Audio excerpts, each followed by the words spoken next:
Thank you so much for coming tonight. We are so thrilled and honored to have Darren here this evening to share with us his stories of his climbing Mount Everest. So thank you for being here.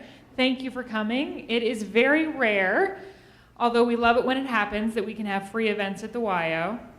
And we are so excited that it can happen, and the reason it can happen is because we have two wonderful, beautiful donors who are here this evening who have helped to make this very possible and make this a free event. So that's James and Doreen McElvaney. So thank you to them for what they do.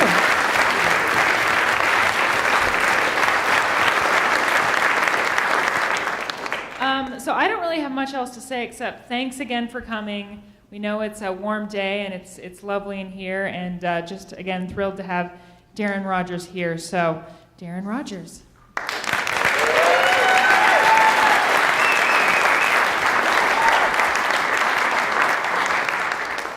Thank you, Erin, and thank you, Jim and Doreen. I really appreciate this, and I'm glad everybody here has turned out for this event.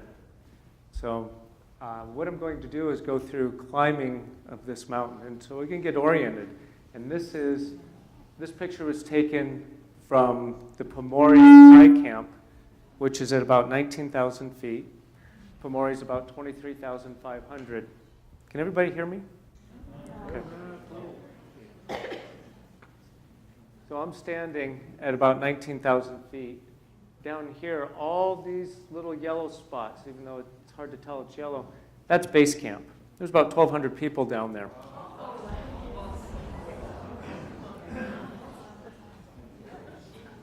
This is Mount Everest, right here. This is Lhotse. This is Nuptse and the West Buttress. This is the Khumbu Icefall. In 2015, when I went to climb Everest in Lhotse, I was at Camp 1, which if you put a hole through this mountain right here, I was there when a 7.8 magnitude earthquake struck Nepal. Both this mountain and Nuptse avalanched to our tents. I took a helicopter ride from the icefall from Camp 1 down to base camp. It's about 3,000 vertical feet in just over 2 minutes for $2,500. So I returned this year.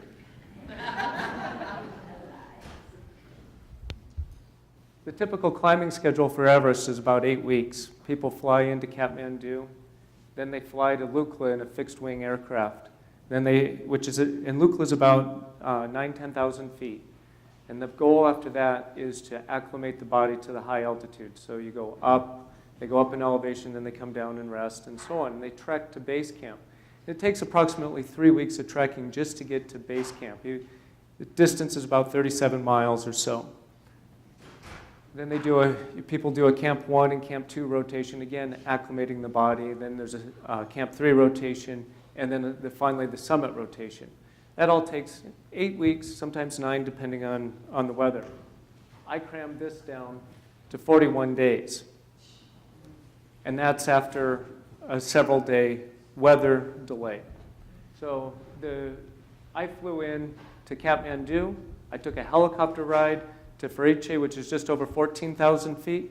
I spent one night, and the next day, I trekked into base camp, about 3,000 vertical feet above that. It took about 8 hours. I was slow moving. From there, I rested, and then I started doing the Camp 1, Camp 2 rotation, going up through the icefall. You go halfway through the icefall, you come all the way back down to base camp. Then you go from there, you rest, you go up to Camp 1, then spend a night, climb partway to Camp 2, come back, spend the night at Camp 1, then climb to Camp 2, spend the night, come all the way down. And you do a similar fashion going up to Camp 3. Then you come all the way down to base camp and you rest. And when there's a weather window, that's when you go for the summit. The first time when you go up to Camp 3, we climbed without oxygen, spent the night without oxygen. When we went on the summit rotation, when we got to Camp 3, we spent the night on oxygen. We didn't climb on oxygen, we just spent the night on oxygen. There was an option to buy a bottle of oxygen. They're about $5,000 or $6,000.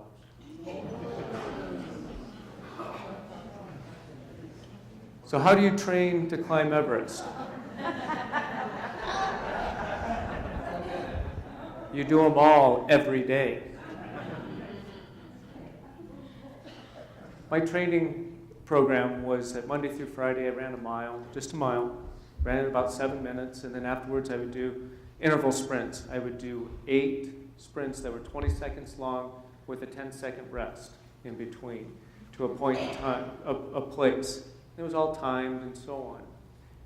The purpose behind the sprints is it increases your aerobic and anaerobic efficiency by 12 and up to 24%, respectively. Saturdays were my heavy day. I carried 50 pounds of water up approximately 2,800 vertical feet over a distance of 8 miles, nonstop. I refused to stop no matter how bad my calves hurt, how my lungs burned, my shoulder hurt, whatever it was. I repeated that on Sundays, carrying anywhere between 35 and 42 pounds. And to give you an idea how much weight that truly is, with 50 pounds on my body and my other gear, which would be snowshoes and coats and so on, that's a total of about 60 pounds. I weighed 119 to 120 at the time. And then to stretch the sore muscles, yoga 3 times a week. I also did altitude training. I own a tent that simulates high altitude up to over 20,000 feet. I slept at 16,000 feet for several months. What that does is it changes the body chemistry. It allows the body to produce more red blood cells, so it carries more oxygen when you get to higher altitude. So I spent many a night my head in this tent. Sometimes during the day, I would crank up the altitude and spend an hour or so on it. The effects that you can see or you can feel on the tent while maintaining an exercise routine, you're tired when you get up. After exercising, you get things going and things aren't so bad. But one of the interesting aspects is that, and I'm not a swimmer, I could suddenly hold my breath for over 2 minutes.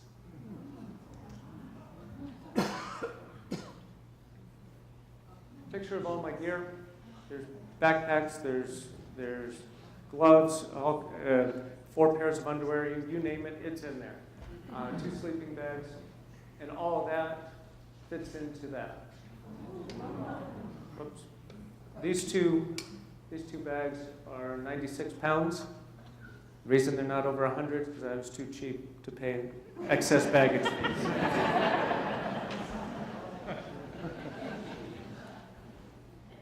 This is Kathmandu. You never know what you're going to see in Kathmandu. Obviously, there's somebody driving in front, but it's kind of a fun picture. This is the B-3 helicopter I rode to Ferice. Lukla Airport. This is where people fly into with the fixed-wing aircraft. You fly, when you land, it's uphill into a mountain, and when you take off, it's downhill, and there's a cliff. You fly or you drop. We fueled at Lukla, and then we went up to Ferice. This area, this is Ferice. This tea house was about destroyed in last year's earthquake. Looking the other way is hitting the wrong button. This is Loboshe. This is Choyo. I summited that in 2014. Inside the tea house, you have a yak dung burner.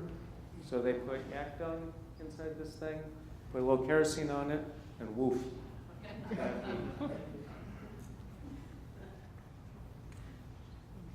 Trekking on to base camp. This is some of the yaks you see, baby yaks. You'll also see porters. They carry everything. There's no motorized vehicles up here. And they'll carry, I saw one, I didn't get a pic, this was years ago, a guy that was carrying 5 sheets of 1x plywood. 5 sheets. So now we're in base camp. To give you some orientation, this is a Sherpa tent. This is actually Mingma Sona's tent, my Sherpa. The charging tent where we would charge phones, computers, that sort of thing. This is a dining tent here. There's solar panels for some of the power. We have hand washing stations. These are climbers' tents. During the earthquake last year, this serac and part of this rock fell into base camp, and that's what killed the 22 people last year. The kitchen at base camp is run by Kaji, the guy smiling in the back. This kitchen, though, has a dirt floor. It's very clean. It even has an oven, and he loves to bake. Inside the dining tent, we have everything. We have all the condiments. We have sweet baby rays, even. This is a picture. These are shower tents, bathroom tents, and where generally you dump pee. So fresh water is collected on one side of the ice fall, pee is dumped on the other side. Hopefully. Inside the shower tent, as long as it's warm out, you actually have a pretty decent shower. We do it, it's gas fired. And the toilet seats are even padded. All solid waste at base camp is hauled down in barrels. What's interesting in this photo, first this is the puja where a blessing is done before you go on the mountain. But right here, this line that's right here, that's the shadow of Everest at the morning sun. Okay, hopefully this will be better. Everybody here? Okay. Is there anything I need to repeat real quick? Yeah. Okay, no. Afterwards. But this is the shadow of Mount Everest at sunrise. You can't see Everest from base camp. As I mentioned, the puja, this is where the Sherpa and the climbers gather. The climbers put their climbing harness, their ice axe, their helmet, their boots up against the puja, and we have a lama that asks for a blessing from the mountain. They burn juniper, they throw rice in the air, and later they drink beer or pop. And afterwards we can go on the mountain.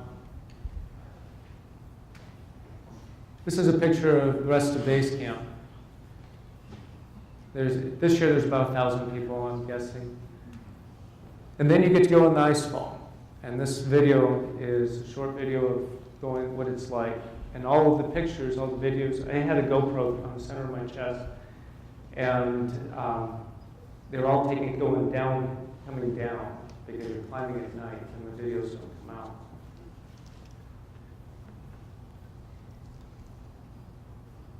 So, let's go back. Let me get this thing to start. Oh.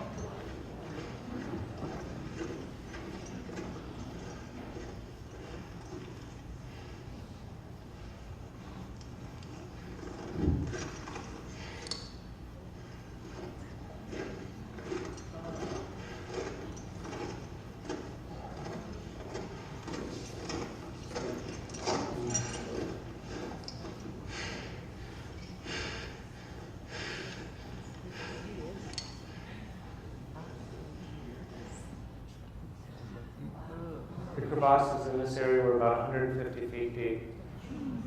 You can hear the breathing.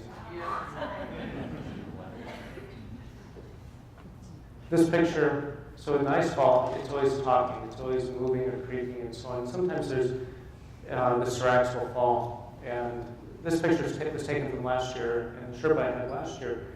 I was walking through the ice fall, and I stumbled, and as I picked myself up, I looked up, and Mingma was nowhere to be seen. So I yelled, "Mingma, where are you?" And he poked his head out from behind a piece of ice and waved me over. And I got over, and he said, "That area you need to go fast." And I said, "Well, I didn't know. You need to tell me."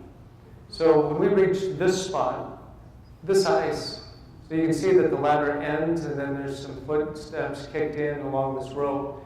This piece of ice comes up, and if you follow the pointer way up here and over and back down, and then envision that this ice is hanging over as you're standing up on the other side, Mingma said, in this area you gotta go fast. And I'm like, no shit.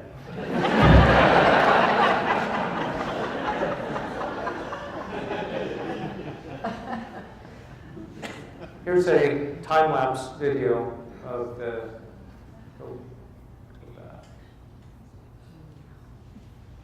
of crossing the ladder.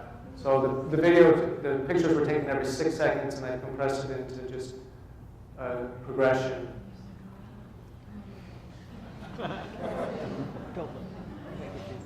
This is a shallow crevasse, about 100, 150 feet. Up higher, the higher you go up in the mountain, the crevasses get deeper because the ice is thicker. And up towards the top, you'll step across crevasses a foot, foot and a half wide that you can't see the bottom and you're not secured. Some of the devastation from last year's earthquake, these ladders were not used this year, but this ladder was. There's 4 of them roped together with Sherpa Boy Scout knots. It's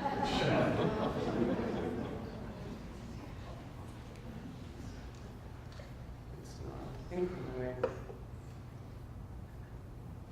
So this is looking from the top down from that same area. And in the very beginning when I mentioned Pomori, this is Pomori right here, standing right over on this side, actually about right there. This is another time lapse, down climbing this ladder. I'll walk you through a few points here. This was the first time I down climbed this. I went through this ice wall 6 times. There's a handhold you get your hand inside of, and then back over this thing. And fortunately, my safety, you can see the red line with the beater on it, ended up on the inside of the ladder. So if I did fall, I probably only would have fallen about 3 feet this first time.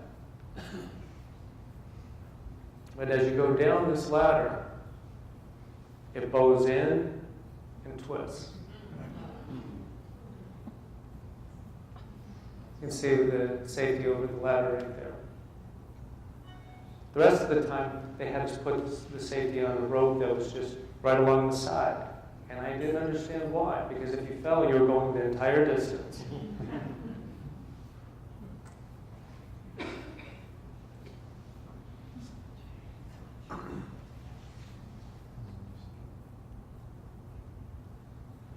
Almost down.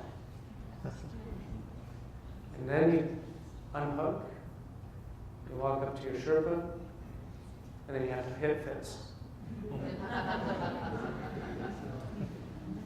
From there, this is Camp 1, and this is where I was last year when the avalanches hit, and we just had powder blasts over these tents because these valleys right here caught the snow and ice that was coming down on us on both sides.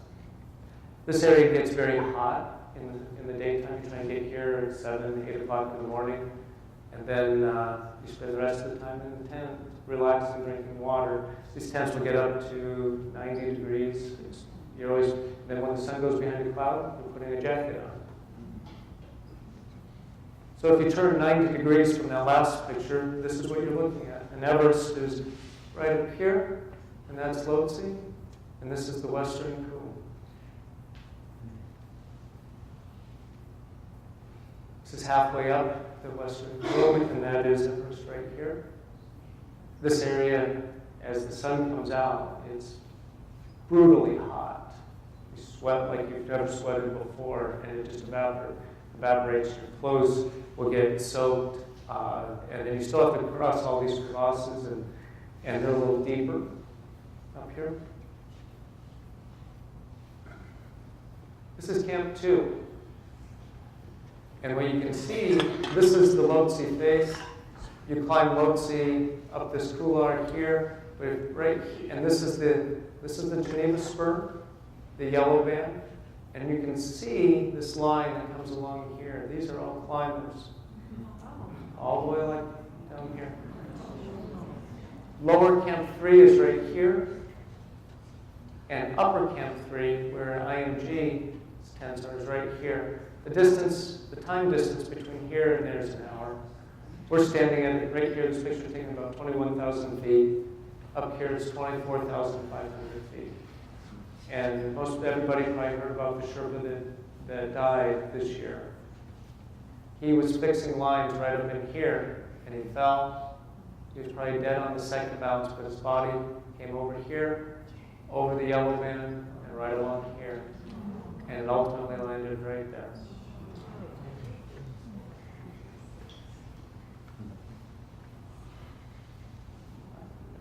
This is a little better picture that shows, you can see the tents kind of, this is lower Camp 3, and then this little area, little ledge, is upper Camp 3.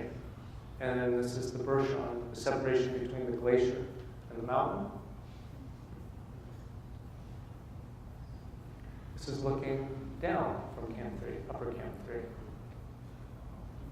You get up here about 9 o'clock in the morning, and then you rest, drink a lot of water,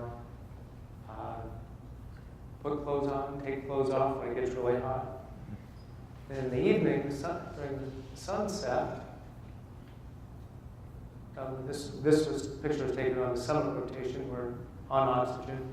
I'm sharing a tent. You can see that their mat was much larger than mine, and I got the cold bottle. This is towards sunset, and remember I mentioned Pomori, which is 23,500 feet above base camp. This is Pomori. This is Choyo, 6th highest mountain. Stood there, and Camp 2 is right down here.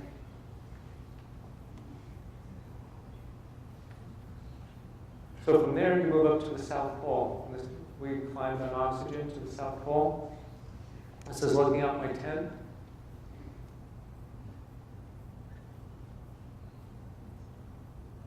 This picture I didn't take. For whatever reason, I didn't get a decent picture of the mountain that day, but this was given to me by one of the guides. You can see that the path up into the triangular face of Everest.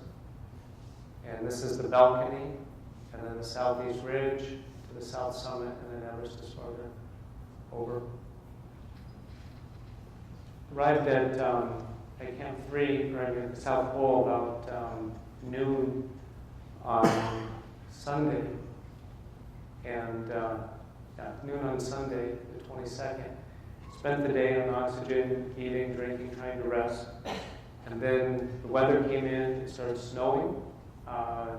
It snowed about 8 inches or so. It was blowing. The temperature was about 15 below. I got up at 8:30 that night to gear up. I had a 10 p.m. departure. Others in the group, slower climbers, left at 8. Others left at 9. I was leaving at 10.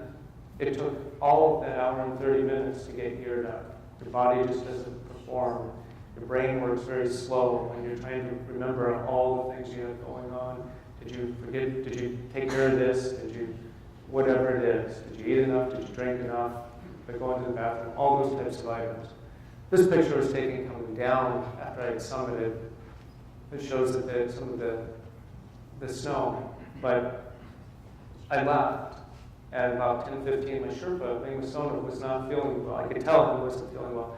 And in this photo, that we were just in this area, and you really couldn't see, and we were weaving in and out, trying to find where the previous climbers had been going. I fell into a crevasse up to my waist, and 2 Sherpa pulled me out, and we started back up. Then I had a foot that got cold, very cold. I had put on Hottronics batteries and heated insoles. And I had 2 sets. I warmed up my boots when I was gearing up with the Hottronics. And I switched batteries to the new ones. I turned them on and I left. Both batteries ended up being dead. So I had a cold right foot. My Sherpa was not feeling well. He was carrying my oxygen bottle, and farther up, so we got on the southeast ridge. Well, I passed him. I said, I need to move. My foot's cold and really move, generate some heat. Because he was taking 20 steps and then pausing for about a minute and a half to 2 minutes each. And he would move the 20 steps quickly. thought, this is going to take forever. And so I ended up passing him. And as we were on the southeast ridge going along, I looked back at him, and his head was down. He didn't have goggles on. His eyelashes had frost on them. I wish I could have gotten a picture. But he powered through everything. And of course, as you're going up, you do pass bodies. This one is from a year, at least 2 years ago, 3 years ago. And this is the last ridge.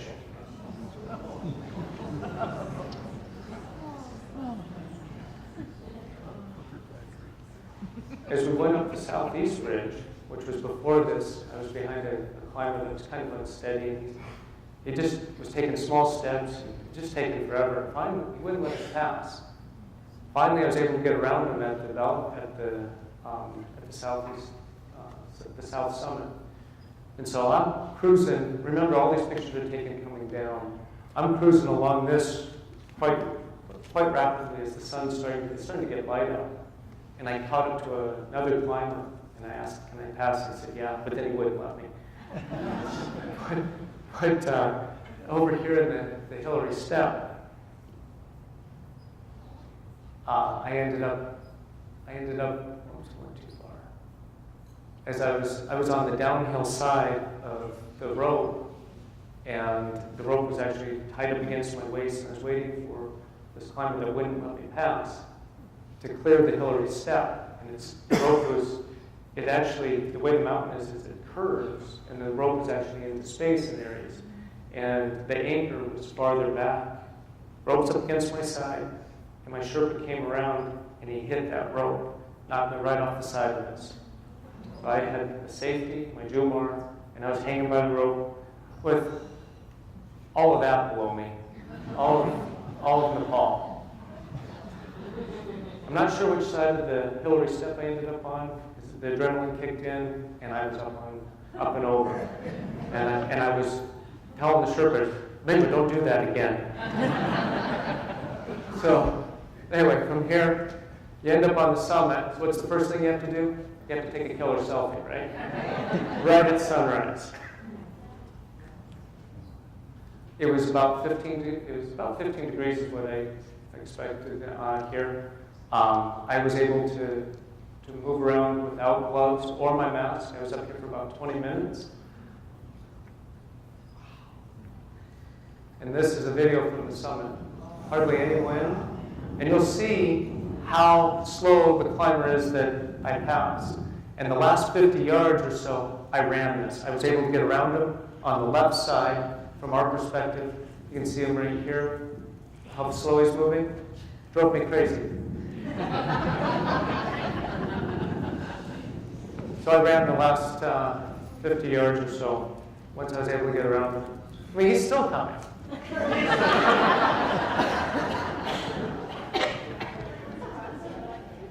Yes, Becky, thank you. And that's Migmasona. He's the one who helped me get up there.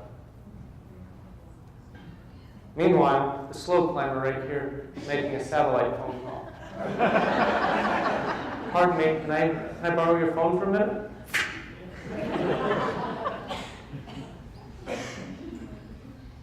So after about 20 minutes, we headed down. This is kind of what it looks like going down. You can see, there's Migmasona right there. And this is in the area that I fell. That this rock was, I remember the rock being very slick with a bit of an edge that break between rocks. But I seemed to just levitate over it. I'm not exactly sure how. And this also depicts how the curvature and where the rope is in relation. This is going over the Hillary Step. There's another time lapse. And what's in the time lapse, that's my mask and the strap on the oxygen mask.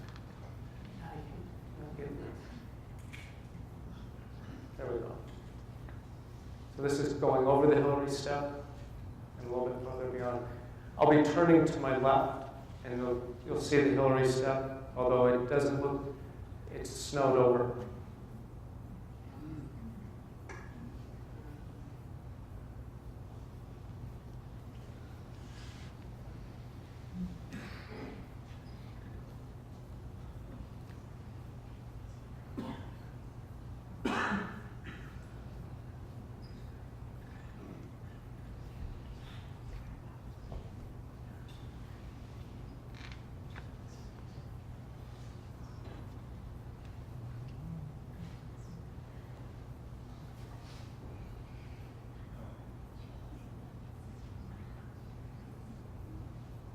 And the walkway truly is about a foot, maybe a foot wide.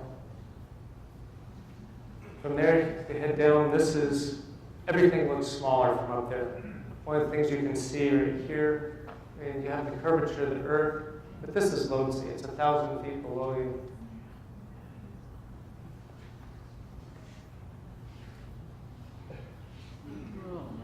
This is along the Lhotse face. There was a person who had died. This was right here, there's a body that I had on the way up. It was the second one I ran into.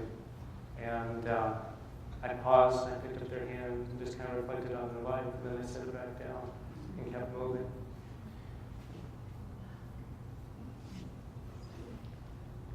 This is the Dutch guy that passed this year. He came into our camp at the South Pole screaming. We gave him oxygen, gave him meds. So you're on your own. You have to go down. And that's where he ended up, unfortunately.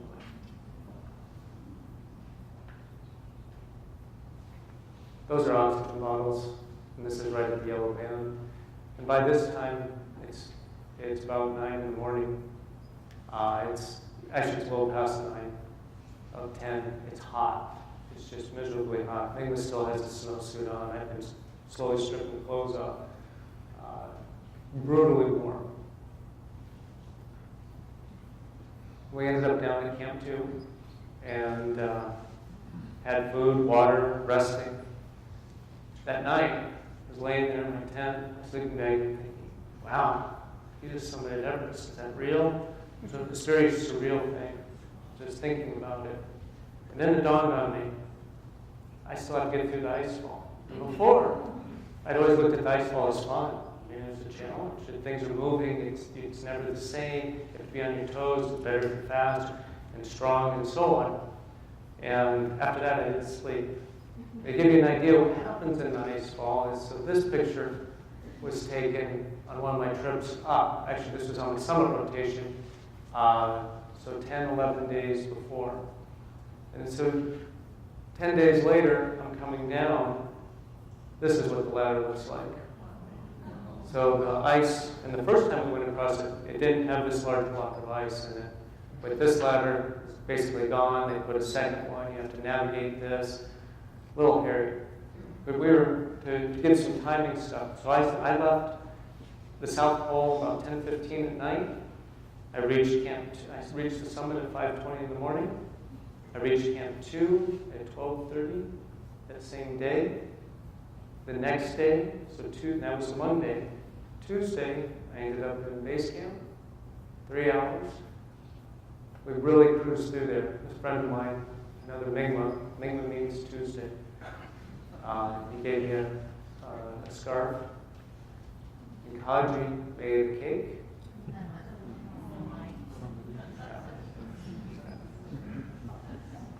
We were actually flying out. We were planning on flying out on Tuesday out of base camp with the helicopter, but weather came in, so it was the next day. We were able to hop on a helicopter, and we flew to Kathmandu. That was Wednesday, and I was not feeling it. Started getting sick. I picked up some antibiotics off the street corner, and $1.25 for a Z-Pack. You can't go wrong. And that night, I was feverish, not feeling very well, and I got up about 1 or 2 in the morning, and I received an email from my travel agent about 6 in the morning, and she said, I can get you out today. And I wrote back, I said, I'm moving really slow. Can we, I'm sick, I'm not feeling well, can we do this? Can you get me out in 2-3 days? And she came back about 30 minutes later, she says, next flight out is 4 days. I said, I'm moving faster. From there, I jumped on a plane to Bangkok. Well, first, we got to get into Kathmandu, so we're on the helicopter. Had to have a picture with some friends who waited for me down at base camp. We each ordered a pizza. I ate 2 of them. I'm serious, I ate 2 of them. Had one for dessert afterwards, and iced cappuccino. Had to put my name at Hotel Tibet up in the Yanti bar. And then I was on the plane to Bangkok, Seoul, Seattle, Portland, landing in Billings at 6:30 Friday evening. Back in Sheridan by 8:45. So in 5 days, going from the highest point in the world to the other side. And again, thank you to Jim and Doreen for this.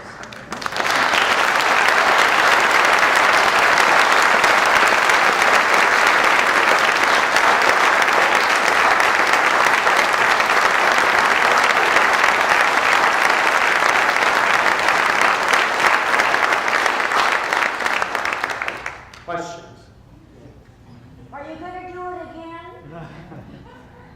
Did everybody hear that? I would love to climb it again with the Sherpa. The negative part is the Western climbers really take away from it, and it's tough, so I don't know at this point. Did there used to be a ladder at the Hillary step that is now gone? I didn't see it on your slide. There's never been a ladder at the Hillary step. It doesn't fit there very well.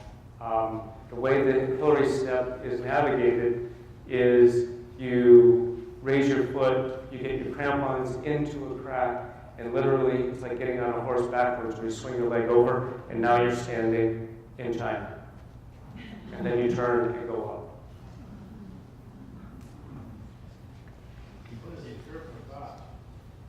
The question was, what does a Sherpa cost? What do they cost? You want to? They are paid a salary by the company I went with, International Mountain Guides. When you go over it, you put money into a tip pool. It was $500 per climber, and then you can pay them extra. I paid Ming Masona. I worked out a deal with him to carry some overboots in my batteries, which were fairly heavy. I gave him my puffy jacket. I had noticed that his puffy jacket, the zipper was broken. So I made a trade with that, and then I paid him $1,500, which is about 3 years' salary. Yes? I'm curious, why do you climb at night? The question is, why do you climb at night? And one reason is that during the early part of the night, well, during the day, the ice melts, that water collects in the cracks, and then as it gets cold, that water freezes, creating ice, and it'll split off the seracs. So there's a lot of ice fall, serac falling in the early part. So the ice is harder later at night or early morning. And the other reason is when you're going uphill in the dark, you have a light on, and your sphere is only about 6 feet. Or the only thing you care about is like this big, instead of looking up going, oh shit, that's a long way. You block that part out. Yes, thank you. Okay, so I'm curious. I know you. We've been friends for a while. What in your life created the Constitution that made you want to do this? Ooh, the question is, what created the Constitution that made me want to do this? Well, fortunately, my parents are sitting here.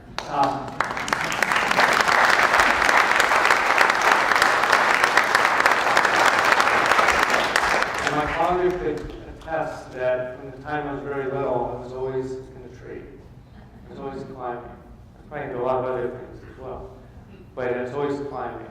So it was always part of my nature for as long as I can remember. And after we moved from Michigan to Colorado, there wasn't trees. There was mountains.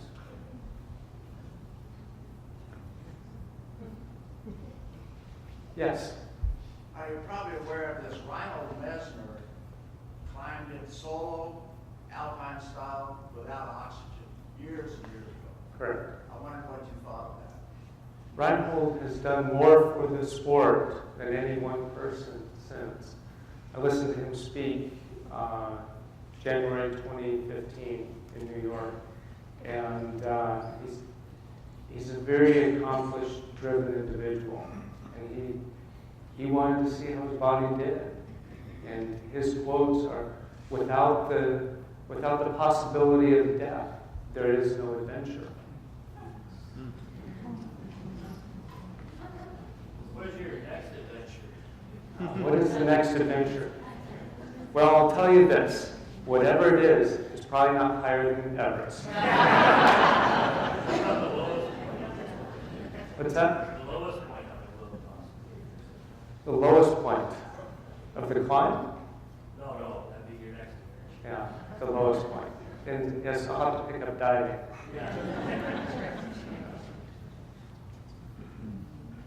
Darren, are there certain times of the year that they climb all year round? They generally just climb in the spring, but there is a short weather window of 10 to 15 days mid-May where the winter season ends and it's before the monsoon season. Right now it's raining, snowing. Prior to that, very windy on the mountain, extremely cold. So if it's 30 below on the mountain, it's one thing, it's still.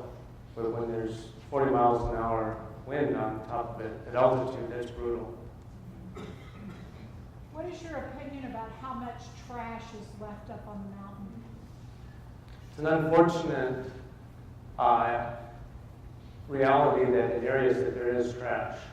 But we as a species are pretty trashy people. And you see it in the big ones from various people. They drop whatever they leave. At base camp, all trash and solid waste is taken out.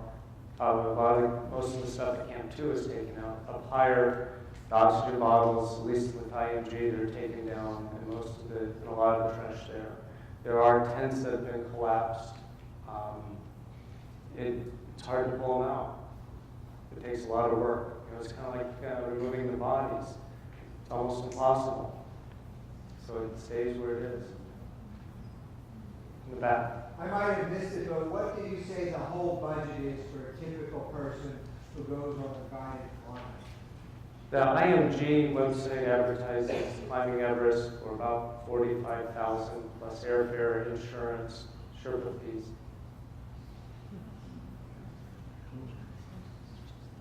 So how many times is your Sherpa? Once, usually. Sometimes what will happen is, so the question is how many times does the Sherpa summit? If they're on the fixing crew and if they end up on the summit when they're fixing lines and another Sherpa ends up sick or fires their client or whatever happens, sometimes they'll go up a second time. How would you compare the movie Everest to your experience? Wow, Jackie, that's good. I watched the movie before you did it, and when I saw your You have to remember first that Everest, the movie, is a movie, and they depict a lot of unreal situations. Unfortunately, the movie was based on a lot of real events. There are some similarities. So the way some of the attitudes that are there. There's also some vast differences in the movie when Beck Weathers is going across the ladder, he's forward, walking like this. Well, what's going to keep you from falling? Nothing. The way you go across the ladder is back, and you lean forward, so you're not going to fall forward. And if you do, you're right on the ladder.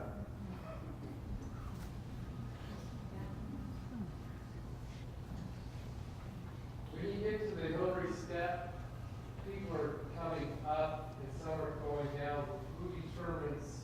What determines who gets the right of way?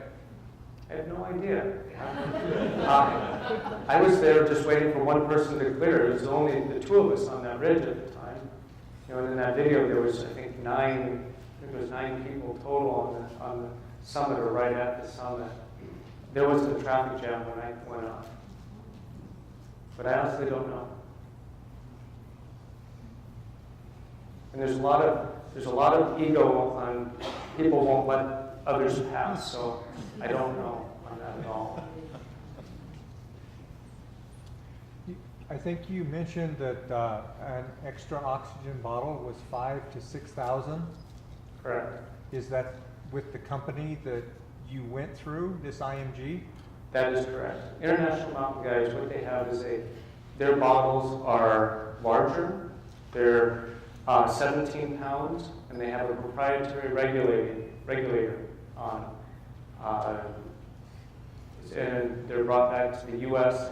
after each climb, purged and refilled with pure oxygen.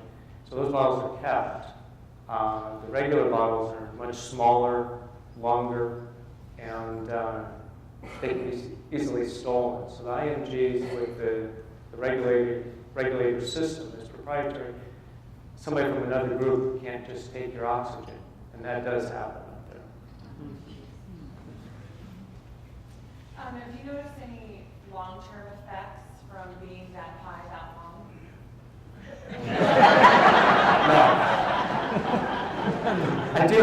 I have had a little bit of, I'm forgetting names. You know, Jane, I just can't remember.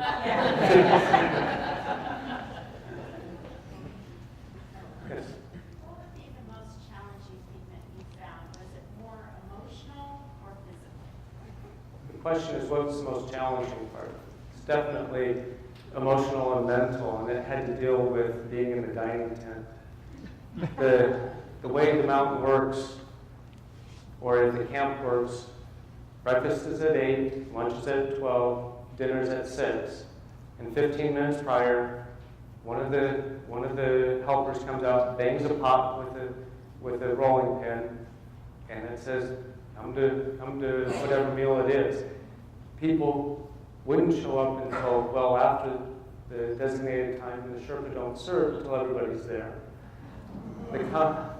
The conversation, when you walk into the tent, you should always put hand sanitizer on. Some of the groups, the hygiene was horrible, where dirty Kleenexes on the dining tent, the water bottles.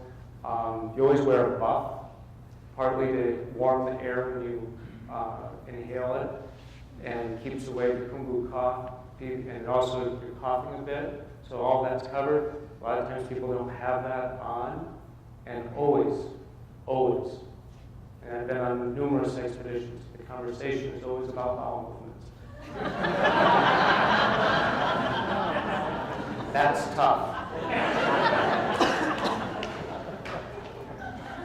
Yes? Several reasons. One is to get a helicopter up there is almost impossible. You have to have a nice updraft and so on, and somebody has to pay for it. To carry them down a body that's 50 kilos isn't going to happen. And if they just pry them off, now they're a projectile going down the Lhotse face. Besides the selfie, what were your thoughts and kind of feelings during that 20 minutes up there? It was pretty incredible. You know, it was hard to believe where I was standing, that I caught my favorite part of the day, that I love sunrises, and that I timed it just right. I had all kinds of problems going up, you know, from slow climbers to falling in a crevasse, a cold foot, and I landed up there just as the sun came up. Had any of those things not happened, I would have been up there in the dark. And so I was just elated that I timed it perfect. Yes, Steve. Darren, what's the percent success rate? So all these people going up there, what's the expectation on how many will actually succeed? IMG has about an 80% success rate.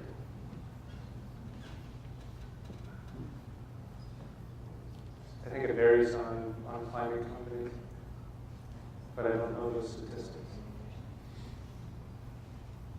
There has to be a question from this side.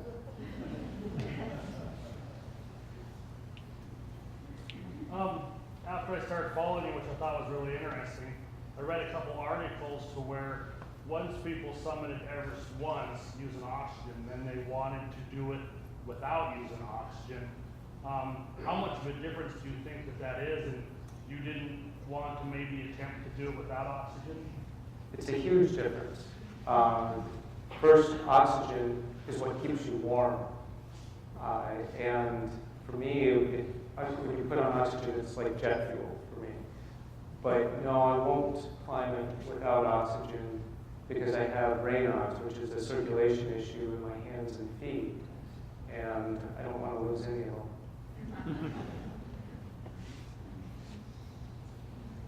Do you happen to pass the expedition of the 3 soldiers who were up there, vets? I passed one of them. He was on the Lhotse face and was on our summit rotation. He was climbing with oxygen in a whole line. And Mimasona and I switched roads. And we paused next to him, and I looked down at his left leg where the prosthesis was and marveled at the engineering. I didn't get a chance to talk to him because he was under an oxygen mask and we were moving fast. But that was my only encounter with him. Darren, you lost a crampon. Did that hinder you a lot? The first time I lost it, I was on the Lhotse face and it about went about 30 yards down at least. It didn't hinder. I had a little different system than most of the climbers, and I just didn't have it secured right. I didn't have it tight enough, but it didn't hinder once I got it right.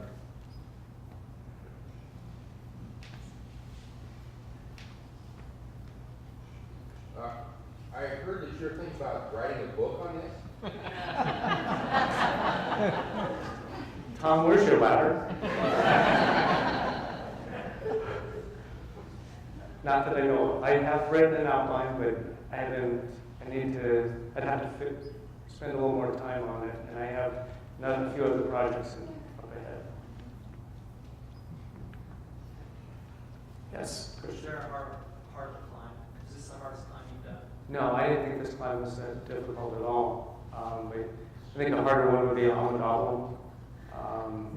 There are much more difficult high altitude climbs. And there's portions that are difficult, but Have you done Denali? I have not. Have you? No. You want to go?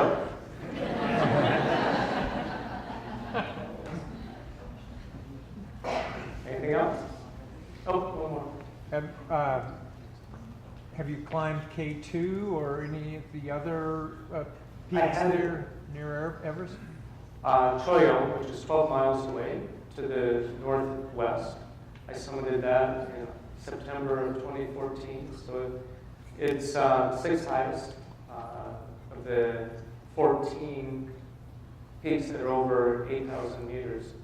K2, I had an offer to go directly from Everest with a company, and I turned it down. But it made sense, but I was ready to come home.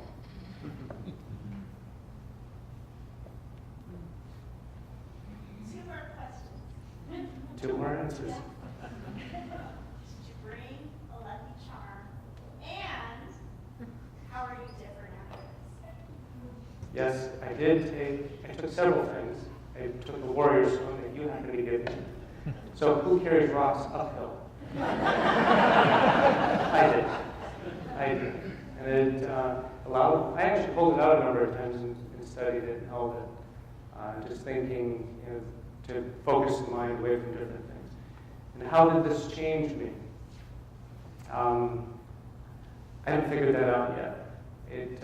When I came back, when I got here, I had a very tough week, mentally and physically.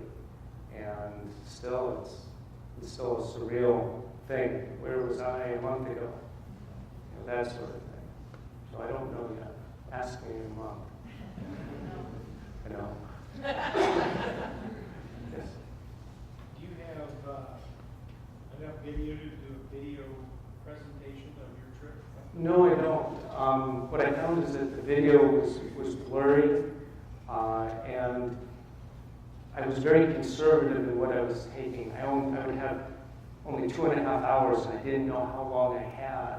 And once I was on the summit rotation, I was gone for 10 days without a charger, without a computer. I couldn't offload anything, and I couldn't recharge anything. So it was short bursts, and that's why I do the time lapse. It didn't eat up as much battery and it would hold more.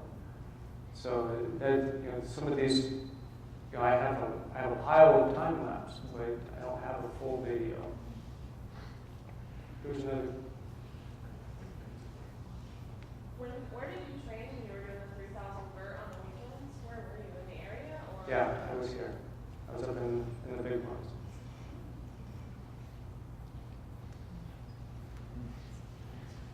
What kind of food did you eat to fuel as you went out there? Most of the food that's served in base camp actually comes from Costco. They serve a soup, an instant soup, and they'll put fresh vegetables in it. They'll have pastas. Kaji makes an incredible fried chicken. We had pizza. Other times we had yak steak. I usually try to eat most of the vegetables and the protein. I'm not a believer in carb loading. My body doesn't do well with it.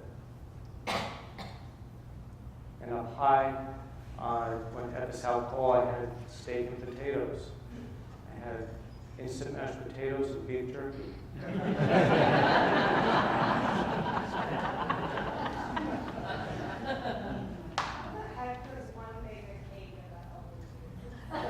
Well, you noticed that it wasn't very thick. Kaji has it figured out.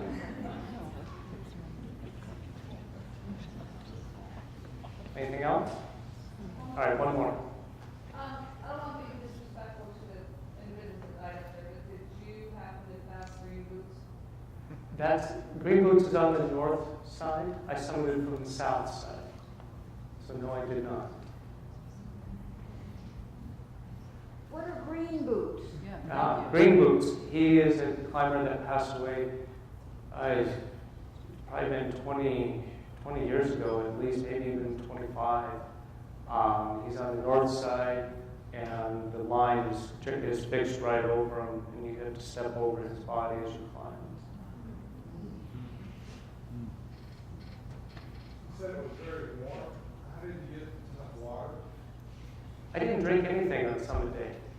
I carried a half liter on my chest and a half liter on my pack. I knew I wasn't going to drink hardly any at that. The way I run my system is limited food and limited water. Generally, my body is fueled. I fuel my body off the brown fat, so keep the heart rate low and steady, and not going from sugar high to bong, sugar high to bong. Has Mallory's body been brought back? No. Conrad Anchor left it where I found it. What was that question? The question was, has Mallory's body been brought back down? And the answer is no, that he was below the summit and the body was left where he lies. Darren, do you know how many bodies there are up there that have been left? I believe 280 people have passed on the mountain, but I don't know the number of bodies on the mountain. Darren, how many people actually, so to speak, chicken out before they even get to the Kumba ice fall? Not because of health issues, but because they just can't do it. I don't know. There's a lot of, there are spots where there are breaking points on various climbers, and for instance, when we were on the summer rotation, we got up to Camp 3. It was a beautiful day. And the next day, it was brutally cold and windy. We had 40-plus mile-an-hour winds. It was 5, 10 below zero. It was not pleasant. And we only took enough food for dinner the day we climbed, breakfast, and then snacks to get to the South Pole. And one of the climbers down below, he was pretty obnoxious in the dining tent. But when we were sent down late in the day, when we got down to Camp 2, it reduced him to tears, and he never went back up. I mean, it was a brutal climb down. In the ice fall, I think people view that as just a challenge, and then, once some things fall, then they realize how there's reality that they have to move, and then they'll stop. But I don't know the percentage.